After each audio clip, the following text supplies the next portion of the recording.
नमस्कार दर्शक बंधु आपण को आम चैनल को स्वागत। आज कार्यक्रमटी समस्त वृष राशि व्यक्ति विशेषों बहुत अधिक गुरुत्वपूर्ण रही एवं पवित्र माघ पूर्णिमार हार्दिक अभिनंदन एवं शुभकामना जणाई कार्यक्रमटी को आरंभ करिबा। एही 2026 फेब्रुआरी मास 1 तारिख रविवार दिन एही माघ पूर्णिमा पड़िबा पाई जाउछि, जहाँ आपणकर संपूर्ण मासटी को प्रभावित करिब। किंतु आपणकर राशि वृष हेले मध्य नक्षत्र अनुଯାୟୀ शुभ प्रभाव पड़िबो ना अशुभ प्रभाव पड़िबो एवं एही अशुभत्व को दूर करिबा पई कोन रहिछि प्रतिकार एवं शुभाशुभ फल को द्विगुणित केमिति कराजिबो एही भिडियो रे विस्तृत भाव में आलोचना करिबा। सेतिपई आपण आपणकर व्यस्त बहुल समय मध्यरु मात्र 10 मिनिट समय आपण निज पाई दियंतु।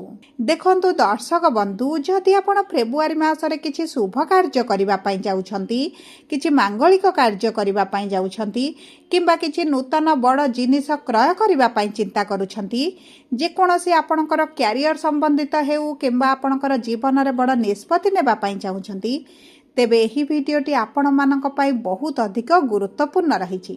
सर्वप्रथमे जानतु आपणक वृष राशि भाग्यर गृह रे सूर्य मंगल बुध शुक्र 4टी शुभ ग्रह विराजमान करथिले एवं एही फेब्रुआरी मासरे आपणकर दशम गृह को केंद्र को 4टी जाक ग्रह गोचर करिवे। किंतु फेब्रुआरी 6 तारिख दिन सर्वप्रथमे बुध जेतेबेले गोचर करिवे, राहुଙ୍କ सहित विराजमान करी पाप कर्ती दोष आपणकर बनाइबे। ता सहित 13 फेब्रुआरी सूर्य आपणकर केंद्र को गोचर करिबा परे राहुଙ୍କ सहित विराजमान करी ग्रहण दोष बनाइबे एवं फेब्रुआरी मास 23 तारिख दिन मंगल आपणकर केंद्र को गोचर करिबा क्षणी राहुଙ୍କ सहित विराजमान करी अंगारक दोषटी को बनाइबे। तेणुकरी एही 3टी दोष आपणकर फेब्रुआरी मास आरंभ रे मध्य भाग रे एवं शेष भाग रे घटिबा पाई जाउछि, जहाँ संपूर्ण मासटी को प्रभावित करिबो। तेबे विलंब न करी आसंतु कार्यक्रमटी को आगो को बढ़ाइबा। किंतु भिडियोटी आरंभ करिबा पूर्वरु जदि आपणकर भी वृष राशि होई थाए एवं आपण भी ईश्वर को आंतरिक भक्ति एवं विश्वास करंती, तेबे भिडियोटी को लाइक करंतु। कमेंट बॉक्स रे जय जगन्नाथ जय मां लक्ष्मी अवश्य लिखि दियंतु। ता सहित आम सह जोगाजोग करिबा पई वीडियोर मध्य भाग रे एक व्हाट्सएप नंबर टिए दिया जाइछि, जो नंबर साहाय्य रे आपण आम सह जोगाजोग करी निजर नूतन कुंडली प्रस्तुत करि परिबे, कुंडली विश्लेषण कराई परिबे किंबा आपणकर चाकरी विवाह व्यवसाय प्रेम संपर्क शिक्षा स्वास्थ्य को नहीं किछि समस्या रहिछि ताहार साहाय्य रे एवं स्वल्प मूल्य रे समाधान करि परिबे। सेतिपई आपण आम सह वीडियोर शेष पर्यंत जोड़ी होई रुहंतु। व्हाट्सएप नंबर माध्यम रे आम सह जोगाजोग करी आपण निज समस्यार सहजरे समाधान करंतु। एबे आसंतु कार्यक्रमटी को आगो को बढ़ाइबा। तेबे सर्वप्रथम हेउची आपणकर कर्मक्षेत्र। देखंतु कर्मक्षेत्र रे राहु विराजमान करिसंती, जहा कि आपणक पई शुभदायक रही थाए, कारण दशम गृह रे राहु रहिला आपणको चालाक चतुर बुद्धिमान करबा सहित आपण स्मार्टली आपणक कार्य गुडी को करबा आरंभ करिवे। जे कोनोसी विपरीत परिस्थिति रु आपण निजको बाहर करिवे। आपणको ऊपर जदि किछि मिथ्या आरोप लागुची दोष लागुची आपण सेथुरु केमति मुकुलिबे से बाट मध्ये आपण काढी देबे। किंतु जेतेबेले बुध एही फेब्रुआरी 4 तारिख दिन आपणकर दशम गृह को गोचर करिवे, राहुଙ୍କ सहित रही पापकृति दोष बनाइबे, सेही समय आपणक व्यवसाय रे टिके परिवर्तन आपण देखिबे। आपणक बाणी रे प्रभाव पड़िबो, कारण आपणकर किछि कथार अन्यर्थ मध्ये कढा जाई पारे, सेति प्रति दृष्टि देबे। ता सहित आपण चेष्टा करंतु जे अधिकांश समय टिके मौन रहिबा पई, कम कथा कहबा पई, कारण देखंतु आपणक कथार भूल अर्थ काढा जाई आपणक कथा को किछि अन्यर्थ रे निया जाई आपणको दोषारोप करा जाई पारे किंबा आपणकर व्यवसाय रे किछि मांदा परिस्थिति आसी पारे, किछि लोकଙ୍କ सहित संपर्क खराब मध्ये होई पारे। एवं 13 फेब्रुआरी सूर्य जेतेबेले आपणकर केंद्र को गोचर करिवे, आपणक सरकारी चाकरी संबंधित आपणकर जे कोनोसी कार्य रहितला सेतिरे आपण सफलता प्राप्त करिवे। जदि आपण सरकारी चाकरी पई किछि परीक्षा देबाक चाहुचंती किंबा आपणकर सरकारଙ୍କ रिलेटेड किछि कार्य करूचंती, ते सेही सब कार्य आपणकर होई जिवो, किंतु किछिटा समस्या सहित होई पारे। आपणकर सेति प्रति टिके दृष्टि देबाक पड़िबो, अधिक ध्यान देबाक पड़िबो, अधिक परिश्रम करिबाक पड़िबो, अधिक एफर्ट देबाक आपणको पड़ि पारे। किंतु देखंतु सूर्य जेतेबेले केंद्र रे विराजमान करंती सरकारी चाकरीर प्रबल ଯୋଗ ବନାଇଥାନ୍ତି। ତା ସହିତ ଦେଖନ୍ତୁ ପଞ୍ଚମାଧିପତି ବୁଧ ଯେତେବେଳେ ଆପଣଙ୍କର ସେଠି ପାପକ୍ରତି ଯୋଗ ବନାଉଛନ୍ତି ଆପଣଙ୍କର ନିଶ୍ଚିତ ଭାବରେ କର୍ମକ୍ଷେତ୍ରରେ କିଛି ନା କିଛି ସମସ୍ୟା ଆସିପାରେ। କର୍ମକ୍ଷେତ୍ରକୁ ନେଇ ଆପଣଙ୍କୁ ଟିକେ ସାବଧାନ ରହିବାକୁ ପଡ଼ିବ, ସଚେତନ ରହିବାକୁ ପଡ଼ିବ। କିନ୍ତୁ ଦେଖନ୍ତୁ ଯଦି ଆପଣ ପାର୍ଟନରସିପ୍ରେ ବ୍ୟବସାୟ କରୁଛନ୍ତି ତେବେ ସମ୍ପୂର୍ଣ୍ଣ ମାସଟି ବିଶେଷ ଭାବରେ ଫେବୃଆରୀ 23 ତାରିଖ ପର୍ଯ୍ୟନ୍ତ ଭଲ ରହିବ। କାରଣ ଆପଣଙ୍କର ସପ୍ତମାଧିପତି ହେଉଛନ୍ତି ମଙ୍ଗଳ, ଯିଏ ଆପଣଙ୍କର ଭାଗ୍ୟର ଗୃହରେ ସମ୍ପୂର୍ଣ୍ଣ ମାସଟି ରହିବେ। ତେଣୁକରି ଆପଣଙ୍କ ଭାଗ୍ୟ ସାଥ ଦେବ। ପାର୍ଟନରସିପ୍ ବ୍ୟବସାୟରେ ଆପଣଙ୍କର କିଛିଟା ଲାଭ ମଧ୍ୟ ଦେଖିବେ। ଯଦି ଆପଣଙ୍କର କିଛି ବଣ୍ଡ କାଗଜପତ୍ର କାର୍ଯ୍ୟ କିମ୍ବା ଆପଣଙ୍କର ପାର୍ଟନରଙ୍କ ସହିତ କିଛି ସମସ୍ୟା ଚାଲିଥିଲା ସେହିସବୁ ସମସ୍ୟାରୁ ଆପଣ ବାହାରକୁ ଆସିବେ। ଏବଂ ଦେଖନ୍ତୁ ଯଦି ଆପଣ ଦୈନନ୍ଦିନ ରୋଜଗାର କରୁଛନ୍ତି, ଡେଲି ଇନକମ୍ ଆପଣଙ୍କର ରହିଛି, ସେଥିରେ ମଧ୍ୟ ଆପଣ ଶୁଭ ପରିବର୍ତ୍ତନ ଦେଖିବେ। ସବୁଠାରୁ ବଡ଼ କଥା ହେଉଛି ଯଦି ଆପଣ ନୂତନ ଚାକିରିର ସନ୍ଧାନରେ ରହିଛନ୍ତି କିମ୍ବା ନୂତନ କାର୍ଯ୍ୟ କିଛି ଆରମ୍ଭ କରିବା ପାଇଁ ଚାହୁଁଛନ୍ତି ତେବେ 13 ଫେବୃଆରୀ ପୂର୍ବରୁ କରିନିଅନ୍ତୁ, ଆପଣଙ୍କ ପାଇଁ ଶୁଭଦାୟକ ରହିବ। ତା ସହିତ ଦେଖନ୍ତୁ ଦଶମାଧିପତି ଯେହେତୁ ଲାଭର ଗୃହରେ ବିରାଜମାନ କରିଛନ୍ତି ଆପଣଙ୍କର ପ୍ରଫିଟ୍ ରହିବ, ଆପଣଙ୍କର ଲାଭ ବଢ଼ିବ, ଆପଣ କିଛି ଏକ୍ସଟ୍ରା ଇନକମ୍ କରିପାରନ୍ତି କିମ୍ବା ଆପଣ ସାଇଟ୍ରେ କିଛି କାର୍ଯ୍ୟ ମଧ୍ୟ ଆରମ୍ଭ କରିପାରନ୍ତି। ସେହିସବୁ କ୍ଷେତ୍ରରେ ଆପଣଙ୍କୁ ଶୁଭ ଫଳ ପ୍ରାପ୍ତି ହେବ।